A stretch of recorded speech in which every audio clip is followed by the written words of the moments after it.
nutricional naquilo que é o estilo de vida das pessoas. Há pessoas que só conseguem ter 2 refeições por dia, há quem consegue só uma refeição, e isto pode afetar o estado biológico da pessoa e interferir no bem-estar biológico. Pois bem, doutora, então quer dizer que nós temos que ter a capacidade financeira para adquirirmos os alimentos certos. Sim, nós temos que ter essa capacidade financeira para que o nosso organismo possa absorver de maneira satisfatória os nutrientes que o corpo precisa. Tá, nesta perspectiva econômica, quando a pessoa não tiver o pequeno almoço, pode ter uma baixa econômica nutricional, uma escassez de nutrientes. No entanto, vamos cá ver se eu consegui perceber. A economia nutritiva cinge-se na absorção dos nutrientes do nosso corpo, não é? Com certeza. Então, quer dizer, quando está em falta alguma coisa, há escassez. Há escassez, tem que ser substituído. É mais ou menos isto. Muito bem. E como é que, por exemplo, não tomamos o pequeno almoço? O que é que nós devemos comer ao pequeno almoço, para começar? Ok, muito simples. Isso depende muito da atividade que a pessoa vai ter. Se a pessoa vai ter uma atividade muito esforçosa, alguém que trabalha na roça, que trabalha com um engenheiro ou pedreiro, podemos assim dizer, pode comer um bom fungo de manhã, um bom fungo mesmo, de manhã. Isso vai lhe aguentar até 12, 13 horas, por exemplo. E às 13 horas pode comer um arroz e tal, porque se come de 5 a 5 horas, esse é outro assunto que nós vamos falar, não de 3 em 3 horas. E na janta, uma refeição mais simples, mais leve possível, que vai ajudar com que o metabolismo possa produzir a melanina para ter um bom sono e recuperar as energias. E essa energia deve ser recuperada para o dia seguinte voltarmos a trabalhar. Com certeza. Agora, o doutor disse que nós devemos nos alimentar de 5 em 5 horas. Durante este intervalo de 5 horas, não devemos ingerir mais nada? Uma água, uma fruta, nada? Ok, boa pergunta. Nós estragamos a economia nutritiva muitas vezes por uma má digestão. Comer, por exemplo, e beber água, né? Temos aqui a água. Sim, estamos a comer e a beber água em simultâneo. Estamos a destruir o processo digestivo. Porque a regra é, normalmente a comida que nós temos todos os dias, ela é já feita com água. Sim. No entanto, o primeiro objetivo que o estômago vai fazer é retirar a água, o líquido. É com este líquido que ela vai acometer também a absorção dos nutrientes e as células vão ir buscar cada uma o nutriente que precisa.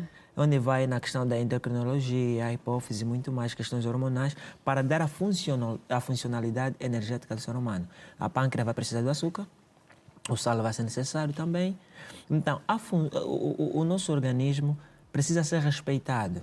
Que quando comemos e bebemos água, estamos a destruir o processo digestivo e que pode criar apodrecimento alimentar. Como é que chega a apodrecimento alimentar?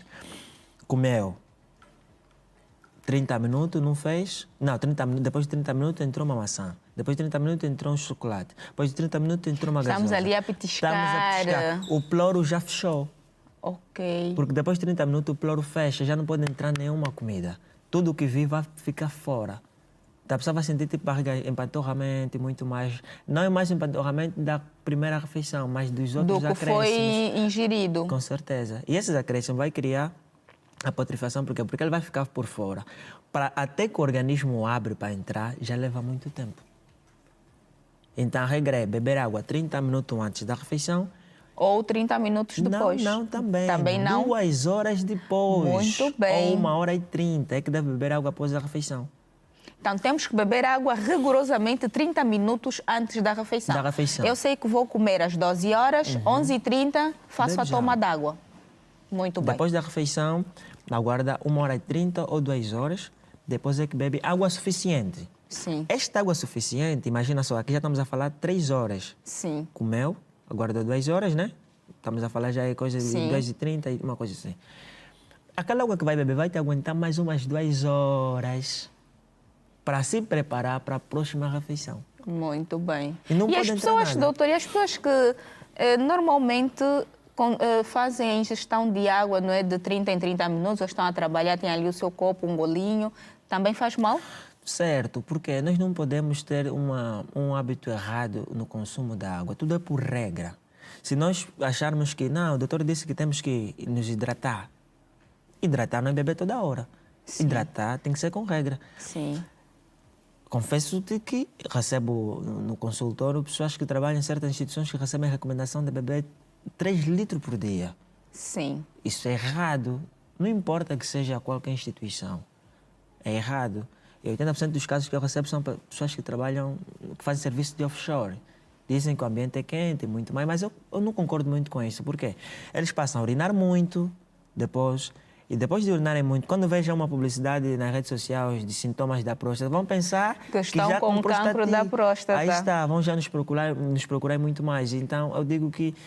E também o consumo excessivo vai dar cabo dos rins, das paredes renais e vão criar questões de litiase, que chamamos de pedras renais. Porque o organismo não vai ter capacidade de filtrar. E aquilo armazena.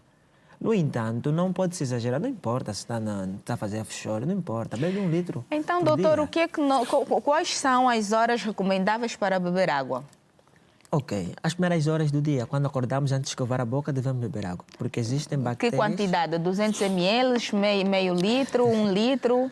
Uma chávena apenas. Uma chávena. Sim, uma chávena são 200 ml, 150 a 200 ml. Ok. E antes da refeição, do pequeno almoço? 30 minutos. 30 minutos. Quer dizer, se eu for aquela pessoa que ao acordar fiz logo a ingestão de água, depois vou fazer a higiene, não é? Ao sair do banheiro, consumo logo a água? Não, pode ser antes só mesmo. Ok, então só antes. Só ao acordar, está ótimo. Água. Depois sento à mesa, faço a refeição e vou trabalhar. Com certeza. Aguardo umas 2 horas para beber água. Só vais beber água posteriormente após o almoço ou após uma refeição. Não, eu posso beber depois de 2 horas, sim, se tiver sede, no caso. Certo. Mas agora, há pessoas que têm trabalho muito cansativo. Vai exigir mais líquido. É aí onde entra a economia nutritiva. Okay. Quanto mais gastamos, mais o corpo precisa. Sim. Por exemplo, há pessoas que devem consumir muitas coisas doces enquanto estão a trabalhar. Porque o organismo vai perder energia com maior facilidade. E o açúcar o açúcar repõe. Se repõe essas energias. E o mais incrível, quando nós comemos e bebemos água, estamos a destruir a economia nutritiva, estamos a destruir os nutrientes. Por quê? Porque o corpo já não vai conseguir absorver a quantidade de nutrientes que deve nos oferecer. Vai ter que ir à busca de forças vitais, principalmente não água normal, água fresca. Água fresca é prejudicial porque muitos não sabem por que é proibido beber água fresca. Principalmente durante a refeição. Durante a refeição. Porque a água fresca, o nosso estômago tem uma temperatura, tem um pH. Esse pH não é frio, é quente, através do suco gástrico. No entanto, se pormos água fresca, o corpo vai ter que aquecer esta água. Sim. E quando vai a fazer esse processo de aquecimento, muitos não sabem, é nutriente que está a ser gastado. Trabalha mais. Trabalha mais a mente, esforça o fósforo, porque o fósforo é mental. Sim. E trabalha com o estômago.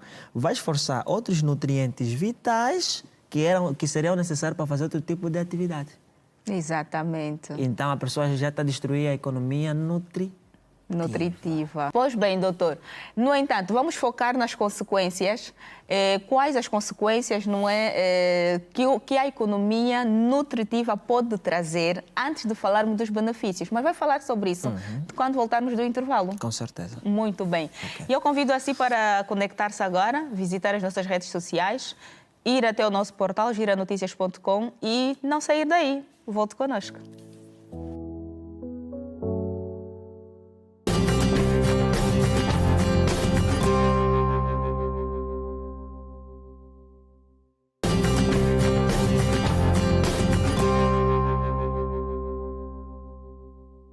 Estamos de volta neste momento a falar sobre economia nutritiva. Está um tema agradabilíssimo e você sabe que tem lugar garantido aqui também. Mas agora nós vamos continuar com a nossa conversa. Antes de ir ao intervalo, perguntava sobre as consequências da economia nutritiva, não é? Antes de falarmos dos benefícios. Ok, as consequências da má economia nutritiva é gerar insuficiência nutricional. Por exemplo, de minerais, que são os nutrientes mais vulneráveis. Por exemplo, o ferro, que ajuda na boa circulação sanguínea e no bem-estar dos ossos. O cálcio, que realmente ajuda no bem-estar ósseo. Sódio, zinco, que ajuda nas articulações. Esses são os fósforos também. São os minerais mais vulneráveis que podemos perder a qualquer instante, por causa daquilo que é a nossa atividade do dia. O cálcio é necessário para os ossos todos os dias. O fósforo é necessário para a mente todos os dias.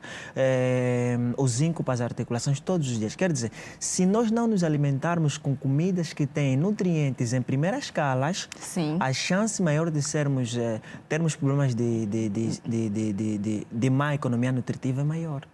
Por exemplo, consumir mais alimentos à base de carnes, à base de refrigerantes, à base de produtos industrializados, fast food. Nós não estamos a ser econômicos. Só o consumo de uma gasosa destrói nutrientes no nosso corpo, sem nós sabermos.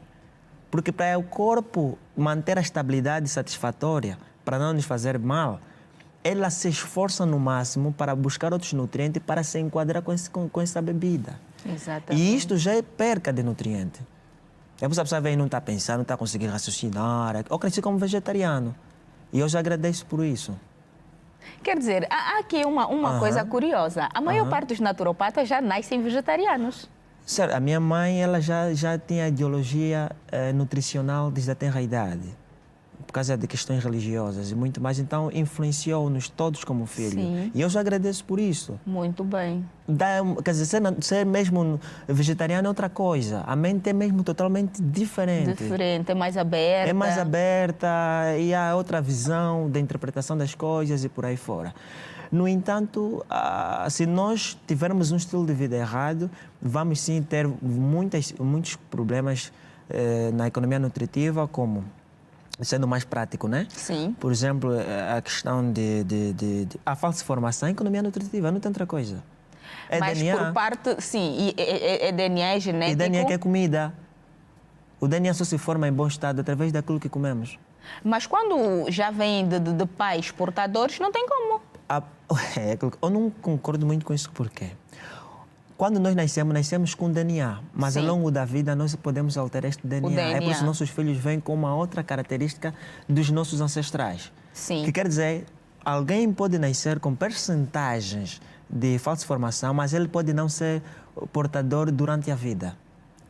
Porque o estilo de vida que ele vai ter, excesso de minerais, que vai ele está com carência, vai lhe dar vida. Sim, na remoção da patologia. Legumes, cereais, só o brócolis é rico em ferro.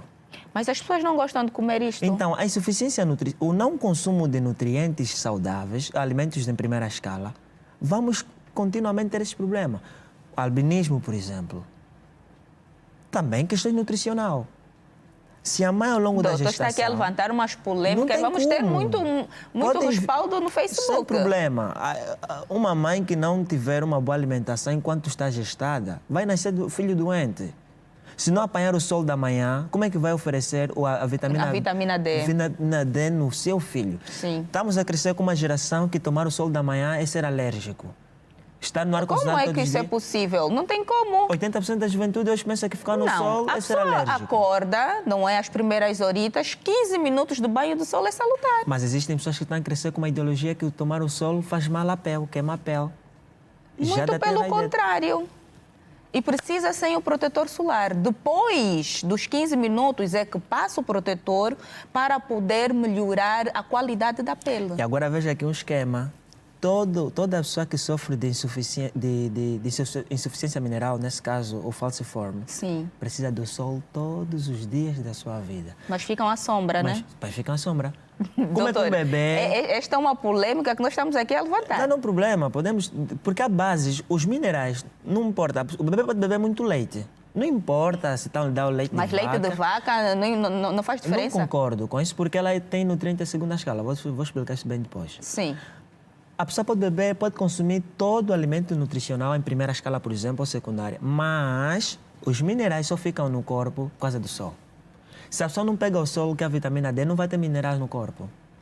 Muito bem, doutor. Nós vamos agora dar lugar a quem também tem voz neste programa, que é você, porque chegou o momento em que o doutor vai responder a vossas perguntas, por isso, olhos na tela.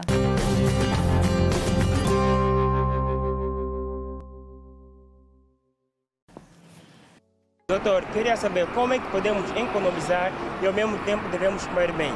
Doutor, e como é que pode-se fazer a economia saudável? Como economizar, como e comer bem e como fazer economia saudável. Ok, é muito simples. Eu digo sempre nos meus pacientes, às vezes, porque a medicina natural é cara, não podemos Muito aqui cara, mentir. muito cara, É doutor. cara porque... Aliás, eu vou cá confidenciar que eu já tive consulta com o doutor e graças a ele tenho o meu bebê ao colo, tá bom? Então, eu reconheço isso. Muito obrigado por esse testemunho ao público. Certo. É o seguinte, a naturopatia é muito cara por quê? Porque nos exige voltar na natureza. Sim. E a natureza é cara. O mundo está mais virado naquilo que é industrializado, aquilo que é pré-fabricado. No entanto, a dieta que nós orientamos é uma dieta muito cara no nosso supermercado, um arroz integral super difícil. No entanto, nós explicamos, aquela laranja que nós desprezamos tem mais nutriente do que a gasosa que nós bebemos. Veja só. Então, podes consumir a laranja na cidade estamos a falar uma gasosa, uma small, estamos a falar 10 mil kwanza, né? Não. 1000 kwanza.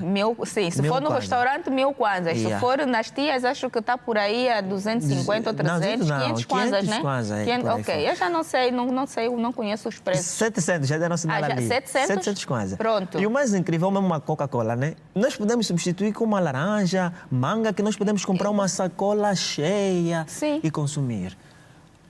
Nutritivamente, esta pessoa consumindo isto está a ser mais beneficiado do que consumir a gasosa. Pois. Legumes, a carne, por exemplo, vou dar aqui um parecer rápido do consumo da carne, do peixe, rapidinho. Sim. Temos que voltar à tela. Isso é polêmico, mas... Temos que voltar à tela, doutor, não se esqueça. Mas eu queria dizer algo muito forte. Diga. É o seguinte, a carne e o peixe, por mais que sejam alimentos que as pessoas consomem, mas elas não são alimentos.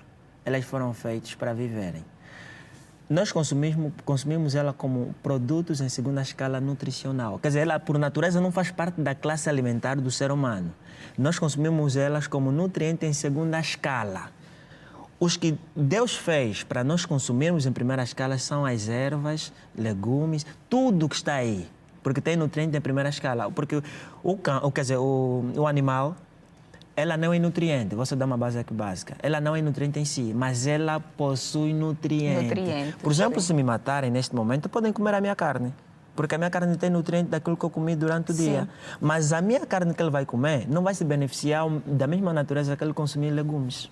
Claro. No entanto, melhor é na primeira escala do que na segunda escala. Muito bem. Voltamos à tela. Certo.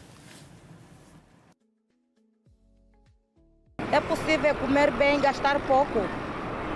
Eu sou João Canário. Doutor, o que é alimentação econômica? Certo. É possível sim gastar menos e comer bem. Muito bem. É possível. Existem pessoas que podem comprar a soja, que nós muitas vezes desprezamos, a soja, e substituímos com leite. A soja em si tem proteínas. Muitas e proteínas. Muitos dizem que a soja tem hormônios. É mentira. Discordo com isto. Não há alimento nessa face da terra que tem hormônios. Não existe isso. Mas o corpo, por natureza, é que produz os hormônios. Fazem muita confusão. Não vou consumir soja porque vai aumentar. Aliás, ela em si tem excesso de hormônios, de estrogênio. É mentira tudo essa história. Porque o alimento em si não tem poder hormonal. O corpo em si é que, por intermédio dos nutrientes da soja, facilita a produção de testosterona no homem, estrogênio e progesterona na mulher. Tá aí a vantagem. Aí está a vantagem. Então, com uma soja de 1000 kwanza, 1 quilo e muito mais, tem para fazer chá. Vocês podem beber de manhã. Também dá para fazer leite de soja. Fazer leite de soja. Então, é coisa muito simples. Dá para fazer algum papa, bolos. Dá para fazer muita coisa com a soja. Certo. O pão integral pode-se fazer de maneira caseira. Vocês podem comprar o trigo no supermercado, como não. Podem comprar o grão de trigo, passar numa moagem e fazer o pão caseiro, o pão integral. Eu entrei na medicina natural fazer pão integral. Sim, sim. Eu já comercializei pão integral, entrega ao domicílio. Muito bom. E foi uma experiência muito boa porque encontrei diabéticos, hipertensos e o pão que eu fazia não entrava mistura com trigo branco, era 100% integral. Muito Era bem. um show de bolas. Falta uma pergunta, doutor. O que é a economia nutritiva? A economia nutritiva não é nada menos de dizer a capacidade de nós controlar aquilo que nós comemos e aquilo que nós tiramos. Porque nós podemos tirar por meio das fezes. Quando nós estamos a tirar as fezes é porque o organismo já fez tudo. temos que substituir com outros nutrientes. Quando nós estamos a transpirar, estamos a ter energia, calorias, tem açúcar aí a perder muito mais. Muito temos bem. que substituir. Substituir No também. entanto, a economia nutritiva baseia-se na capacidade de não perdermos nutrientes em função do nosso estilo de vida. Muito bem, doutor. Obrigada por responder a este quadro. Muito obrigado. E obrigada, assim, por participar e fazer as suas perguntas. E pode continuar no Facebook que o doutor Moenze Minga, é isso, não é? Moenze Minga, sim. Moenze Minga, acertei. Vai Ok. continuar a responder as vossas perguntas. Doutor, nós estamos aqui com um tema profundo que, de facto, é importante que nós consigamos saber e viver de forma a sustentar bem o nosso organismo. Quais as vantagens? Só há vantagens. Em forma já de remate, não é? Só há vantagens se nós valorizarmos a natureza. Se nós valorizarmos a natureza, mais saúde vamos gozar e vamos evitar mais doenças. A infertilidade pode ser provocada, por exemplo, pelo estilo de vida. Alimentos industrializados acidificam o sangue. 80% das nossas doenças são provocadas por ácidos úricos, ou melhor dizer, por acidificação sanguínea. E a acidificação sanguínea é provocada por aquilo que nós comemos. Uma gasosa acidifica o sangue. Carne vermelha acidifica o sangue, é por isso que o hipertenso não é recomendado consumir carnes vermelhas. Para quem é religioso, Deus deu uma lista no Levítico de alimentos que poderiam comer. Muitos não percebem a cientificidade desses alimentos.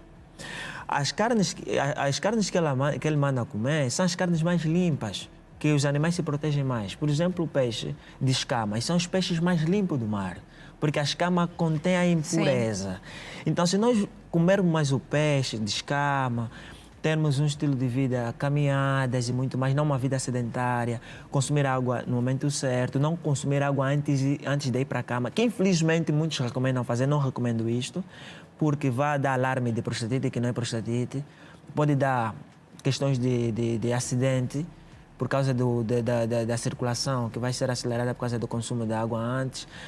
Então, eu digo que há só vantagens se nós sermos bons econômicos. Muito bem. Não abusar da digestão. E tem um pormenor que as pessoas gostam, como é que posso dizer, a expressão mais comum, prato de entrada, temos o prato de entrada, temos o prato principal e temos as sobremesas. Não é que eu estou dizer que não pode fazer isso, pode fazer isto, mas ao fazer isto tem que ser dentro da combinação alimentar. Sim. As pessoas não fazem isso, as pessoas não dominam a combinação alimentar. Está a comer arroz, está a meter num bolo. Está a comer arroz, está a comer fungo, está a meter numa gasosa. Imagina. Doutora, aqui nós vamos passar a manhã toda a dar conselhos. Vamos continuar com os conselhos no Facebook, sem problema, nas nossas redes sociais. Estivemos aqui a falar sobre economia nutricional. Nós temos aqui uma dica que é importante e eu espero que você consiga catar. É importante ter calma e paciência na hora das refeições, mastigar muito bem os alimentos, além de otimizar o processo de digestão. O momento da refeição será mais prazeroso.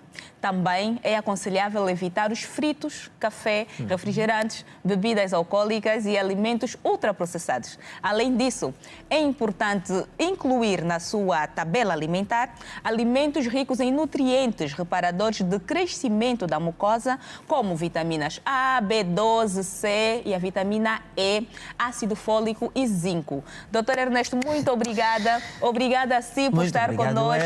Voltaremos em breve. Fique bem, cuide-se. Já sabe que também estamos no canal 20 da ZAP, 54 da TV Cabo e 508 da DSTV. Hoje ficamos por aqui. Beijo.